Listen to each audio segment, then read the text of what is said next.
बोलिए गौ माता की जय। मैं हूं तपेश जैन और हम लोग मनोहर गौशाला। आप जानते हैं कि पूरे भारतवर्ष में आज चर्चा हो रही है तो मनोहर गौशाला की चर्चा होती है।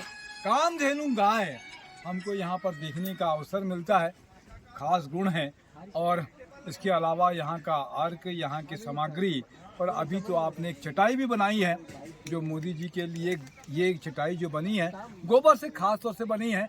यहीं पर है यहाँ पे जहाँ कार्यक्रम आज हुआ है, एक गोष्ठी का कार्यक्रम रखते हैं और भगवान पार्श्वनाथ की जन्म कल्याणक महोत्सव के अवसर पर पदम डाकलिया जी और इसके साथ में बहुत सारे लोग हैं। क्या कुछ कहेंगे पदम भैया कि आज प्रभु पार्श्वनाथ का हर साल का ये प्रोग्राम है आपका?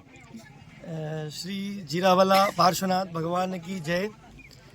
सबसे पहले आप सभी को और खासकर तपेश भैया और आशीष भैया को मैं सादर प्रणाम करता हूँ, जय जिनेंद्र करता हूँ।